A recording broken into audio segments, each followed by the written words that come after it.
What's going on, paisanos? V here. Guys, the meta is going crazy. It's literally just changing exponentially. We got YuGiOh players focusing on just Orcust, seeing that as the best deck. We got Danger Thunder Dragons coming up and going, no, we're the best deck. We got Salamangreat players going, hey, don't forget about us, we're still the best deck. We got Striker players going, don't worry about Kagari, we don't even need the chick, we're the best deck. And then we got other players going, we're so okay sometimes. The meta is definitely diverse, and I feel like with a healthy and diverse meta, we're going to see a lot of YuGiOh players go into the market and grab their cards for their deck. This is a time where YuGiOh players are just putting their chips on their deck right now. They're focusing on events such as the regionals coming up. They're focusing on events such as the YCS in Tennessee. They're focusing on nationals. They're focusing on World Celebration, which I'll be talking about later on in this video. They're focusing on it all because YuGiOh is it's not stopping. There's no dead season anymore. Whereas, what, 2 years ago, we used to have like at least about a month and a half to 2 months where every YuGiOh player could calm down, chill out. Me, personally, I'd buy deck cores. But everyone would just, pretty much focus on, get rid of everything and focus on what's going to be the meta come next regional season. Where it's kind of not like happening that way anymore. Maybe we'll have a week off, maybe. But after that, back into the regional grind, guys. Guys, before I just want to say, please make sure to subscribe to the channel, hit the like button, notification bell, and comment down below. If you want to type in hashtag Q for V and ask me any question, I'll answer at the end of my next market watch. Looking at Dark Neostorm, it's definitely an average set. Looking at the past previous sets, they've been blockbuster sets. And Dark Neostorm is just average. And I feel a lot of YuGiOh players went from blockbuster and looked at Neostorm, this set, and they were just like, oh, this set looks trash. It's not that bad. It's not that bad. It's an okay set, guys. This set has given us a lot of great things. Once again, it's not insane. There's no phantasme of the set, but nevertheless, it's still a pretty good set. No material is going lower in value. $35 and a $45 market price card. Why? I think the card's terrible. If no material said, hey, because the effect on material is like you need to not have cards. It tries to be like an infinite impermanence, which doesn't work for this card. If it didn't have that, you cannot have no cards. The card would be a blowout. But because you have to have no cards on the field in order to activate this from hand, it's pretty much terrible. And the price of no material is going to go down in value. I have 3 in the market over here. Please buy them from me. Looking at Ghost Sister and Spooky Dogwood. Another card is about 37 in the market price, but we're sitting here roughly around 36. YuGiOh players, in my opinion, are just very skeptical on Ghost Sister and Dogwood. We want to like this card, but it shows there's nothing about it that's like, oh wow, okay, this is why I need it. It's a life gainer for like a turn, which kind of could be a thing in like time. But if you're focusing on playing at the time with your YuGiOh deck, you're probably playing prank hits, and you don't care because your deck does it automatically. So I don't know, but I'm not a big fan of this card. I just think it's a terrible card. I think it's, once again, I said it before, I'll continue saying it. It's the worst of the hand traps, of the Ghost Girl hand traps. Then we have Dingirisu. Dingirisu's price point is roughly around $33. Looking over here, guys, it's about $32 roughly. It definitely was coming down from its $35 high price point, but nevertheless still a pretty relatively expensive card as YuGiOh players figure out whether they're going to play Orcust or not play Orcust. Orcust is definitely the new Kids on the Block deck, but it's definitely a tier 1.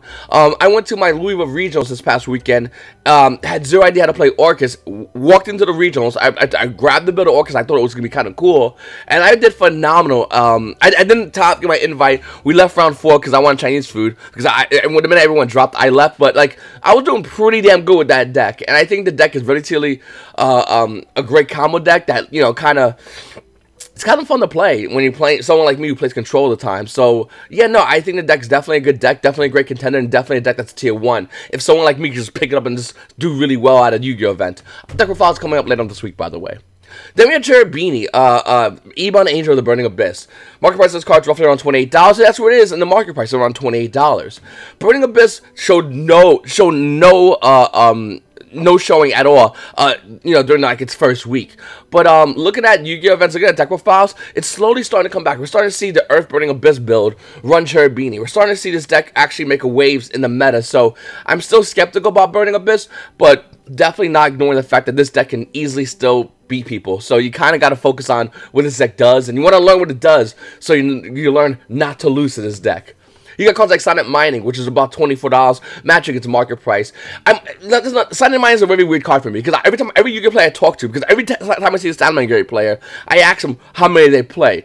And I got some that say 3, and you must have 3. If you don't have 3, you're playing it wrong. I see people that say, I only play one, it's a good card, but technically I can just, link block with Flame Buffalo. And I got Yu-Gi-Oh players saying I've had none because, I ain't buying this card. It's just very weird to see the differences of Yu-Gi-Oh players that do play Salamangreats on whether or not they play Silent Mining.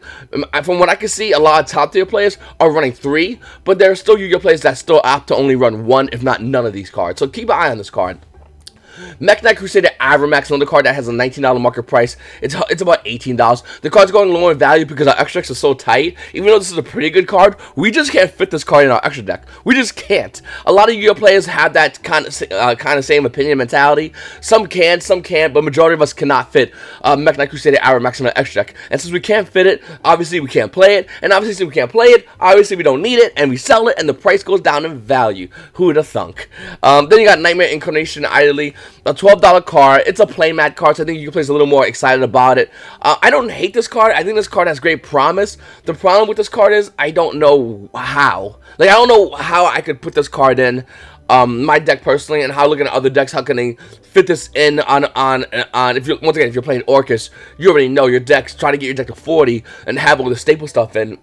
It's insanely hard, but any Yu-Gi-Oh player that can make Nightmare, Mermaid, and whatnot, it's kind of hard to do. And to be honest with you, it's a decent card, but its first effect about having Link 10 to spam on the board, to special summon this card on the board, yeah, no, you can't do that. You can't do that because Gokis. And then if you could do that because of Gokis, they had that monster, that particular order monsters, one of those Link guys, I forgot which Nightmare did it. I'm going to say Cerberus, guessing. But yeah, it just doesn't work out too well. So, I mean, it's not bad of a card, but there's no deck it fits in. I'm in Dragon Brotar, starting to see a little bit more play now, so the price point's hovering roughly around $12.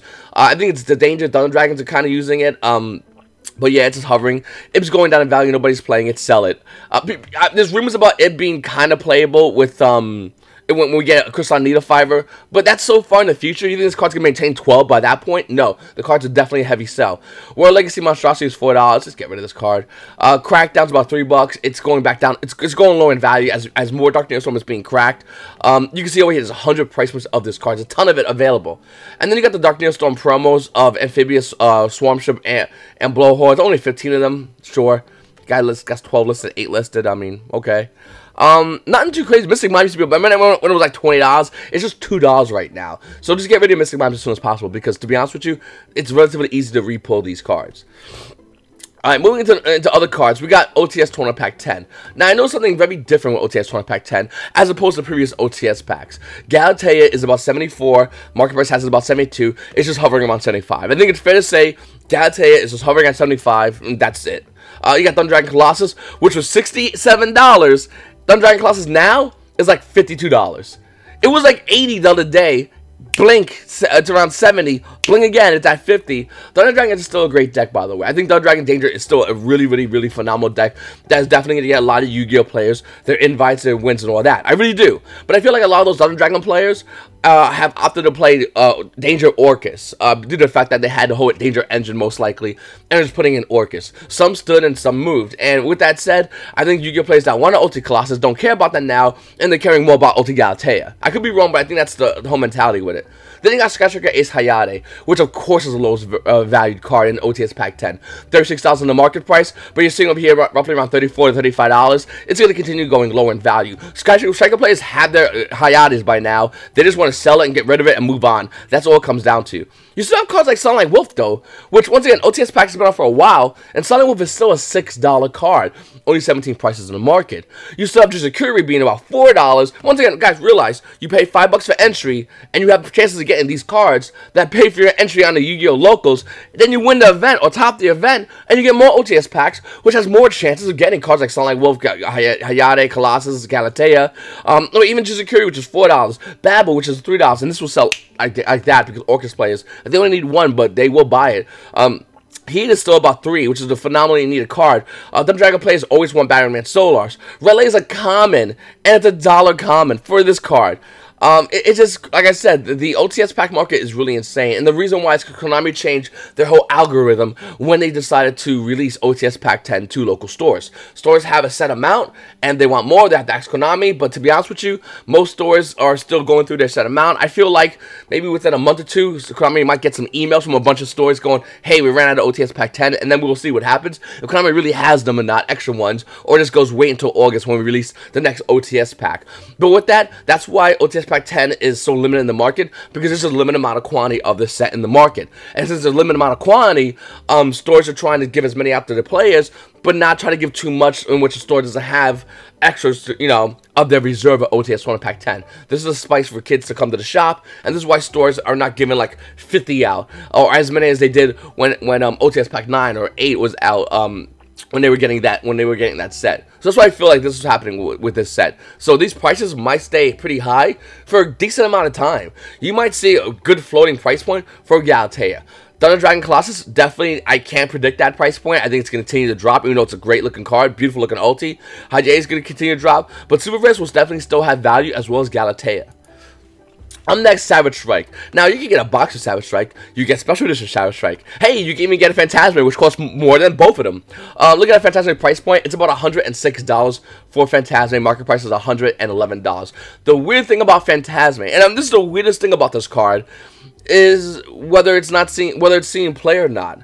You know, you asked me a month ago, hey V, what's going on with Phantasme? Is it going to see play? And I'll go, listen, Paisano, yeah, you're going to want to need 3 Phantasmes. What are you, insane if you're not playing 3? But now, looking at some of the deck profiles I've looked at the past couple hours, Phantasme is used in some decks.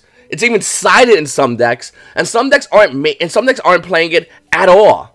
And I really want to know if those decks is because those players don't have access to the card, or they didn't have access to the card. Where would they play their Phantasmes? And like I said earlier about certain decks, like I know for a fact Orcus players, they're having a hard time fitting a 40-card deck, let alone adding Phantasme. When I played my deck, I couldn't fit Phantasme anywhere in my deck, and I took it out. My Phantasmes. So once again, I would love to know what you guys think about Phantasme. Are you playing it in your deck? Are you using it? If you had 3 right now, would you play it? And where? Main deck, side deck, what's your ratios? Definitely comment down below. It's information I would love to know a lot about Phantasmes. Pot of Extravagance is starting to calm down in the market. It was 77 at the highest. The average price is 75. You're seeing it here in the market price being about 75.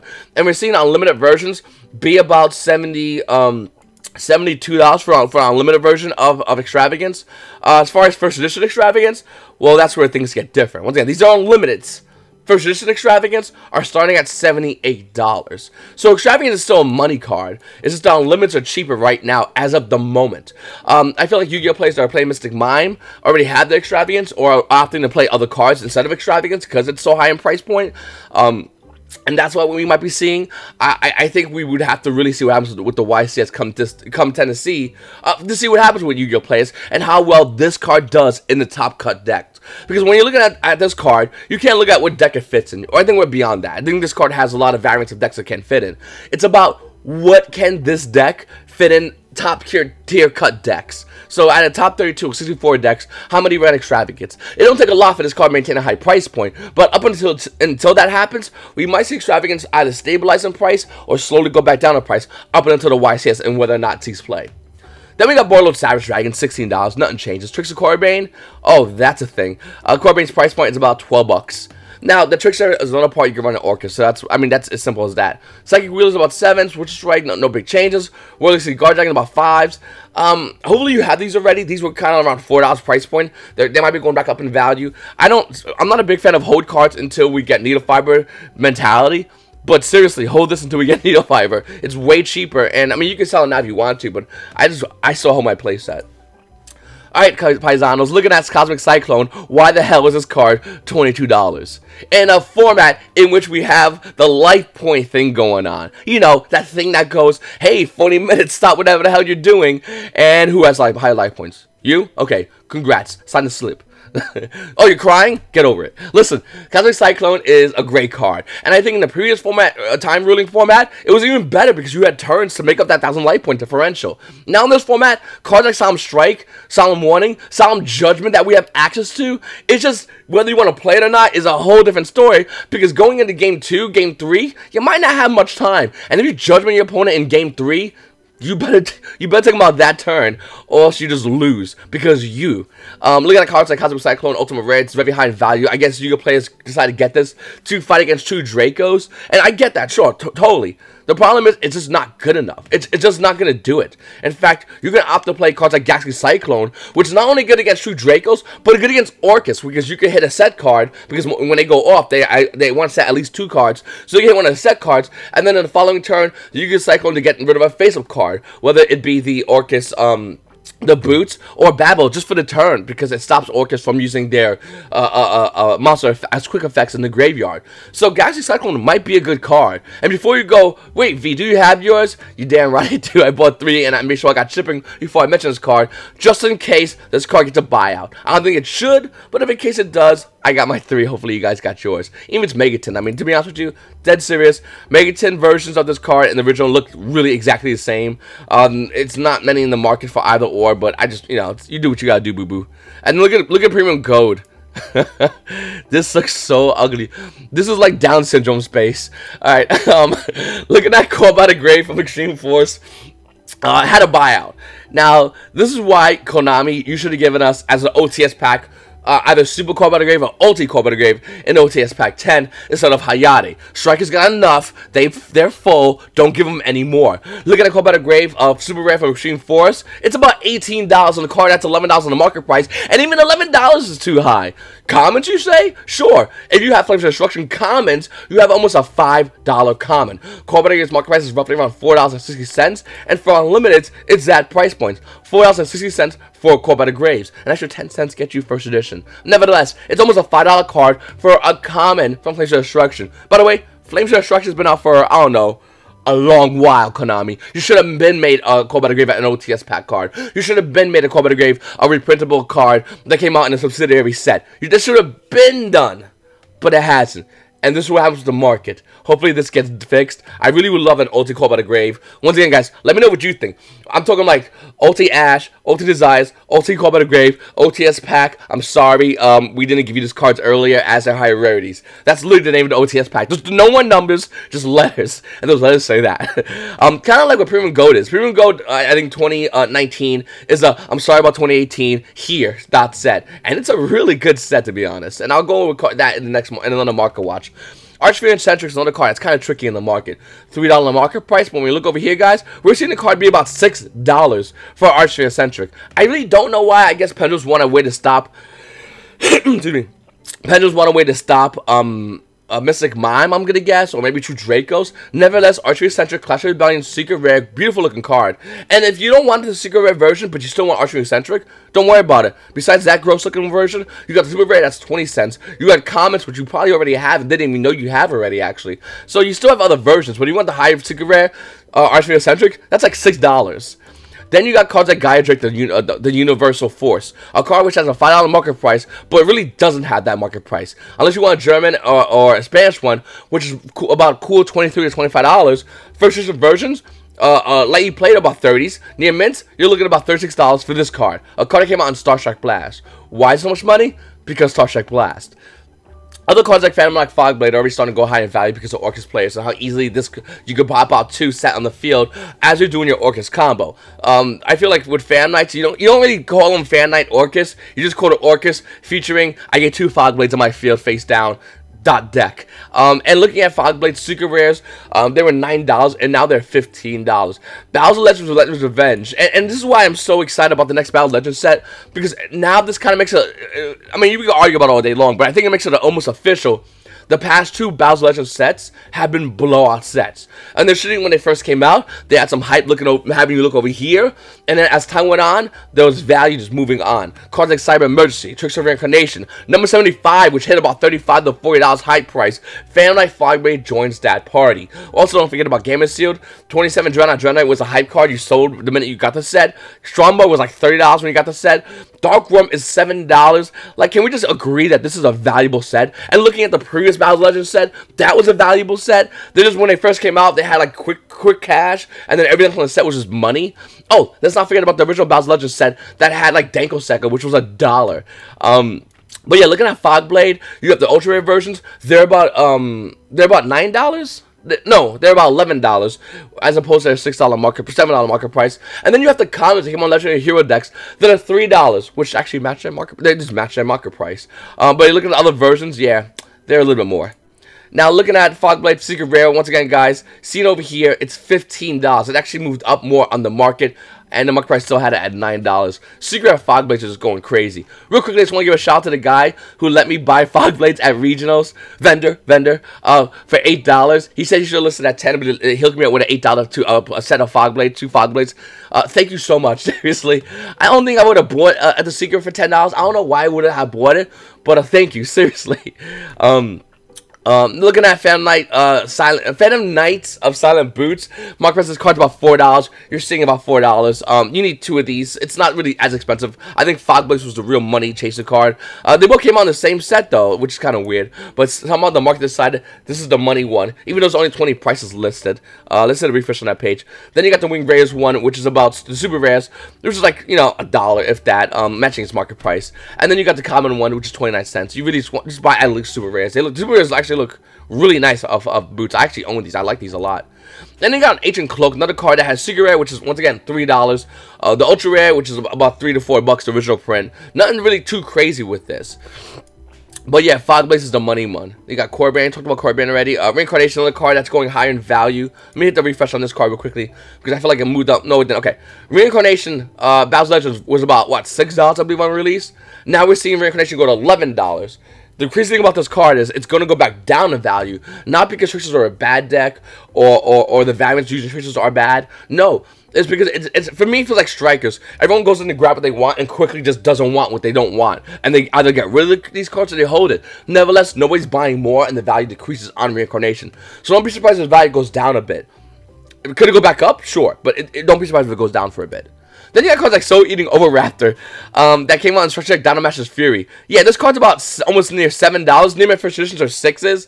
Why? Just like why? Hold on a second.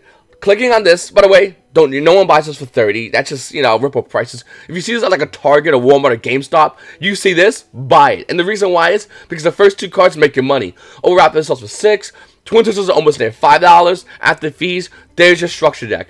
What? You want more money, you say? No big deal. You got Ultimate Conductor Tyranno, which is a $3 card. Lost World, which is a $1 buying special. Oh, Geometria with the updated card text is definitely $1, and Missing 9 players need these. So don't be surprised if you sell these. So yeah, no, this is really crazy how this Structure Deck, it was Dynamash's Furies and it was the Machine Mayhem, I believe it was. They were amazing Structure Decks all the time. This one, I don't think this one had the Max C in it, and I think you can play this. Oh no, I had Quickie Mirror Force. And you can place one at this one, or for the Twin Twisters, you got the other one for the Max C. Nevertheless, they were really good Structure Decks. And we're seeing in the market, as time progresses, certain things that were still good, that died off, can become good again. Kind of like what Thanos said. Okay, up next, guys, quick launch. 2018 Megaton is about $3, but here's where it gets kind of weird. You want an original quick launch? Boom. It's $10. These are all high prices because of Structure Deck of Rockets. Everyone's really excited about Rockets and how we're getting Borload as a common reprint and all this cool stuff. And I feel Yu-Gi-Oh! Players just want to up their ready in cards like Quick Launch, and maybe Rockets can show meta play. Cool. You could do that. I don't think so, but that is a possibility. All I wanted to know, if you have Boros Swords, multiple, get rid of all your Boros Swords. I think you can keep like an alternate art and a first edition, but for most part, get rid of the rest of them. It's getting reprinted. Just get rid of it. Seriously. Alright, this is me doing something I don't want to do, but I need to do because I love you guys that much. This is how much I love my paisanos in the market. I love Orcus. It's my new bae. Your boy V's back to being a common player. I'm not done with my Ultra guys, and Prank Kids, I ain't even getting rid of them. I still got Pendulums. I got decks, what I'm trying to say. But I love the crap out of Orcus. With that said, and I did just say that, right? Okay? With that said, if you want to beat Orcus, you play 3 system down. Yeah, you can play Lancia and stun us for a turn. Sure, we'll just have Babble and we'll just play Yu-Gi-Oh! On your turn. Or you can play System Down and just literally Regeki, but banish everything on field and graveyard, the card. Being the fact that all Orcus monsters are machines, System Down as an ultra rare is actually a really good card. Market price of this card is $9, but ready for it. Let you play it is $6.50. You want another one? Almost near $8 for a playset of Ulti System Downs.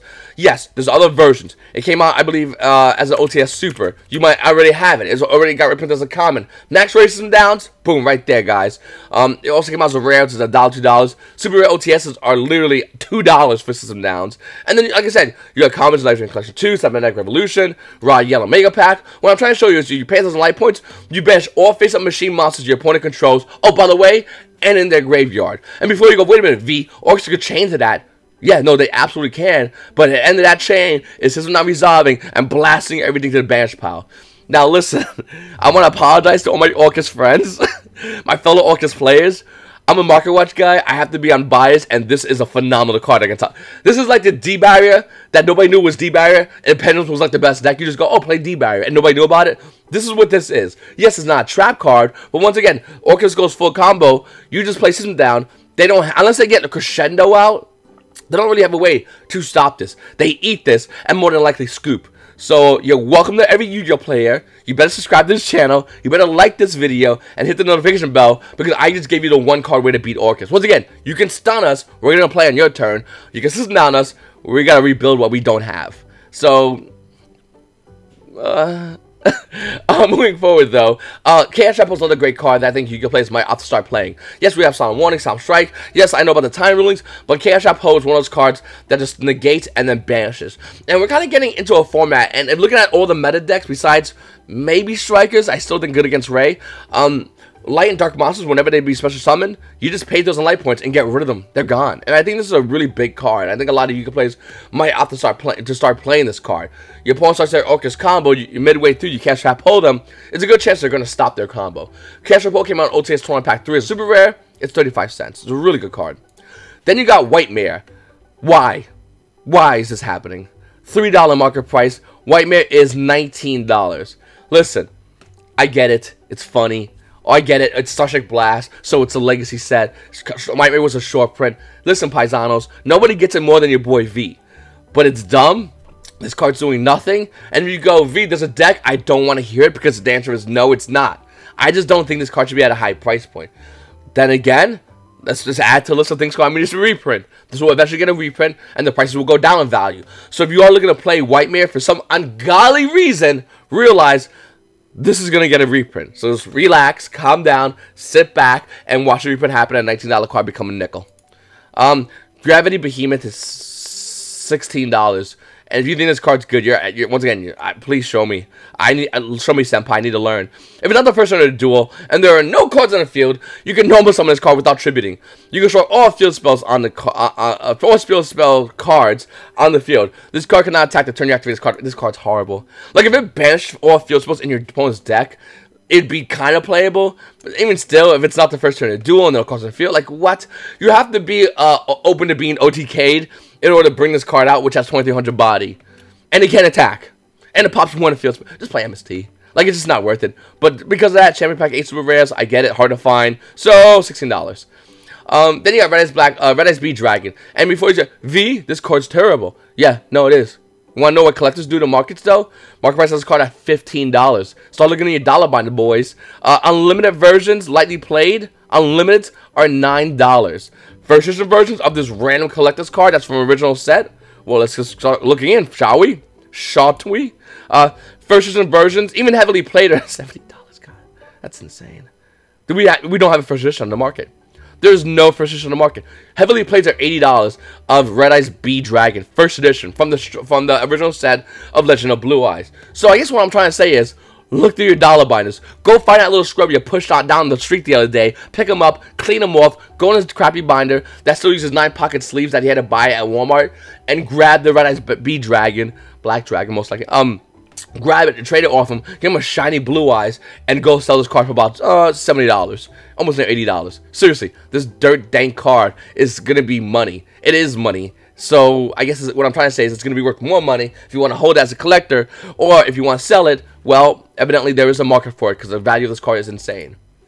King Dragon is another card that just caught me off guard. $40 market price, and you're seeing first edition versions be about $200, almost near $400. And I think when I said the other day, I said, listen, paisanos, I think that we're gonna be in a time where we're gonna see $1,000 Yu-Gi-Oh cards be commonplace. And I think we're slowly moving into that time. Where look, we're seeing cards like King Dragon, Ultimate Rare, Flaming Eternity. A card that has a $40 market price is starting off at $200. I think we're moving towards that time as this game moves and gets older and sets become older and impossible to find. Those cards becoming $1,000 cards. Whether or not they see play or not is almost inconsequential. They need to see play, by the way, to maintain value. And we cannot. And if you want to go, well, V, where do you get your information from? We can't look no further than Magic the Gathering, in which they have cards hitting well over $1,000. And the reason why, by the way, even though our markets are completely different, is because those cards are just, you can't get them anymore. They're hard to find, and something about those cards make them unique. Kind of like how ultis in Yu-Gi-Oh! Are very, very, very unique. Yeah, we're still getting ultis. Sure, we're still getting in OTS packs. I'll give you that. 3 every 4 months. Whereas we used to get them in every set, a ton of them in every set. And by a ton, I mean a lot were out and available at the time. And now look at cards like King Dragon, Ultimate Rare, which used to be a $1 binder special. I'm serious. I have one from a $1 binder, first edition. Is now hitting near $200 to $400, almost near $400 for this card. Yeah, the market is definitely a changing. It's moving fast, it's moving crazy. I think it's really, a majority of it is definitely hype. But nevertheless, we still have cards with these crazy values in the market. We can't ignore that fact. Whether it's moving crazy, whether we can acknowledge it or not, it's hype. It's inconsequential. We have a lot of cards that are in some dumb numbers. A majority of them are ulti heroes, by the way. Then we got cards like Magic Formula. By the way, there you go. Lightly Played is $1,400. For you guys that saw this card, been watching my channel for a long while, you know this card, when I talked about it, being a $75 Secret Rare and going, wow, who would pay $75 for a first edition Secret Rare from Gladiator Sword with reprints? Well, the new price point of this card, besides the German versions, Deutschen und German, Sparkers Deutsch, okay, anyway, is about $1,400 for Magic Formula. Once again, I don't know who would pay that kind of money for this card, but it's there, and it has value. Then you got the Gold Series version, 50 cents. The Common version, 35 cents. It just, this is the market we're in right now. And you can't replenish a $1,400 Magic Formula from Gladiator Sword. Unless some guy somewhere in, hopefully Kentucky, if I can find this shop, I would buy those sealed boxes, has boxes of Gladiator Sword in which you can crack open, pull Magic Formulas, throw in the market for a reasonable price. $75 is pretty reasonable now. Then these price points are going to maintain being high. Even if Konami reprints Magic Formula, they would have to do it at least at a Secret Rare or Ultimate Rare in order for this price point to calm down. And even then, it might not do it. If we're looking at other cards like Necros, when we got the reprints, Brionic reprint that as a $3 Ultra Rare, but then we look at the Secret Rares and it's still $40. You have to make it equal, if not higher, Konami, and you need to start doing it now because we're gonna see more cards like Magic Formula hit over the $1,000 threshold, and they can't go down because the market cannot be replenished. Then you got cards like World Champion promo. So let's go into the World Champion promo 2018. By the way, your boy V got one of these. They're gorgeous. I put them to the side and I forget about them. I'll see them in 10 years, and I can sell these. And at the crazy rate the prices are going to, these will probably buy me a car, a good car, by the way.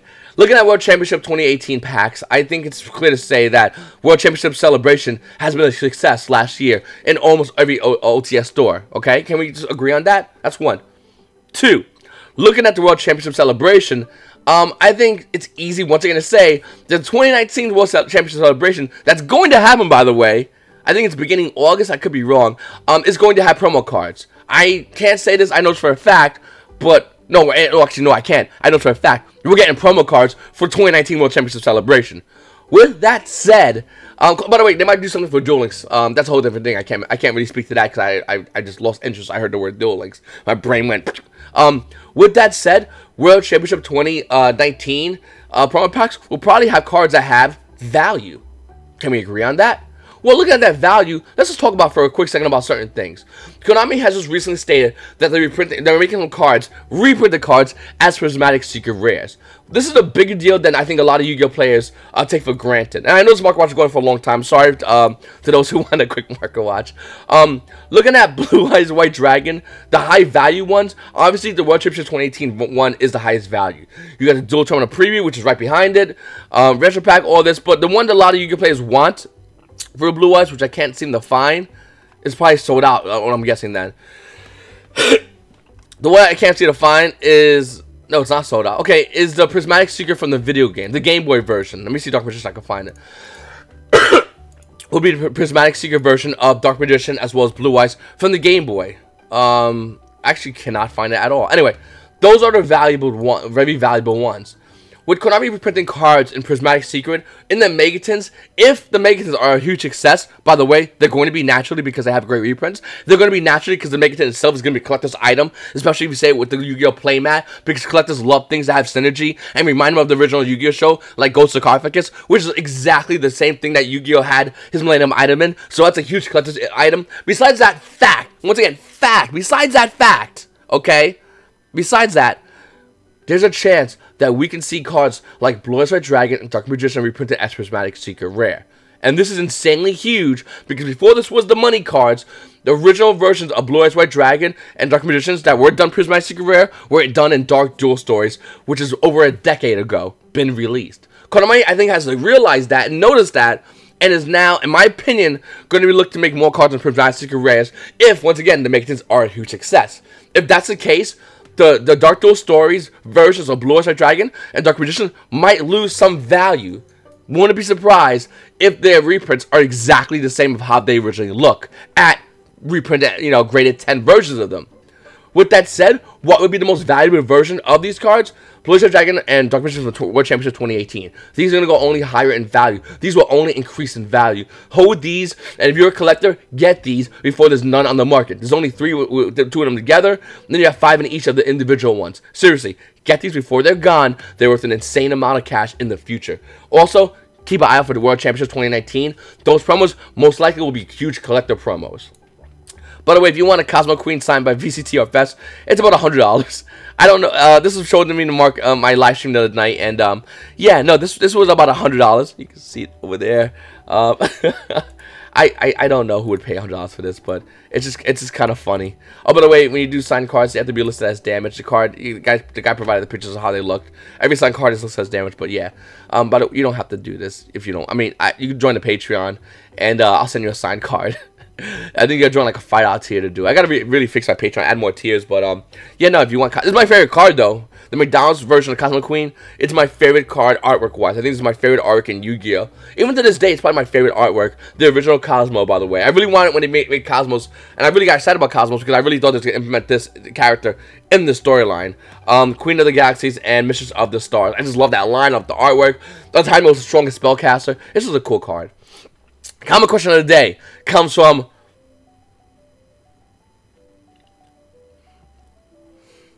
Huawa Young. I know I got Young right, but Huawa, my fellow paisano. Hashtag QV. Just wondering, because I don't know, why do live streams hurt your YouTube channel? Well, guys, I actually want to go over here and say join my Twitch live stream. I'm going to start live streaming on Twitch. YouTube's algorithm actually is the reason why. I don't really have the whole details, but I know when you do live streams on a YouTube channel like mine's, YouTube's algorithm will make your video less recommended. Okay, and that's literally the reason why. That's why I'm opting to do more Twitch. And once again, guys, please, I'll put the link below. Join the Twitch channel. Hit me up on Facebook if it's not on this chat on this video. Join it and check it out. And then Forza. Fellow Paisano says, where can you easily and consistently purchase foreign cards? I want to be able to acquire deck course in various languages, Spanish, Italian, German. There's a Facebook group called E-Man Games. He actually owns a team, and they're really good for doing that. I got my whole Sky Striker deck in German from them. You pay differential in price point, and they're really good. Very nice guy. God, I forgot his name already. He's going to kill me, but very nice guy. Once again, Facebook group, E-Man Games. Hit him up and say, hey, listen, here you got foreign cards. You can actually, if you have an English version, send them the English version. They'll send you back the foreign version, and you got to pay the price differential of cards. So let's say if you have Infinite Impermanence, First Edition Secret Rare, and they do as well, they might go, okay, listen, it's $5 for the swap to get in any language you want, or $10 depending on how hard the language is. But they're really good like that, and hopefully they'll be at Nationals this year, but definitely check them out. Anyway, Paisans, I really appreciate you guys watching my video. Please make sure to subscribe if you haven't subscribed already. Hit the like button. Sorry about the long video. I know some of you guys really love it, some of you guys really hate it. I'll try to like balance it, and I really appreciate if you guys could check that out. And yeah, no, I don't know what's going on with the meta. I don't know what I'm playing personally at YCS Tennessee, and I want to know what you're playing. Are you playing Orchestra? Are you playing Dangers? Are you playing any kind of Thunder Dragon variant of Dangers? Are you playing Altergeist, which is my baby still? You let me know what you're playing, and I'll let you know when I'm playing the next episode of Dragon Ball V. Take it easy, Paisanos.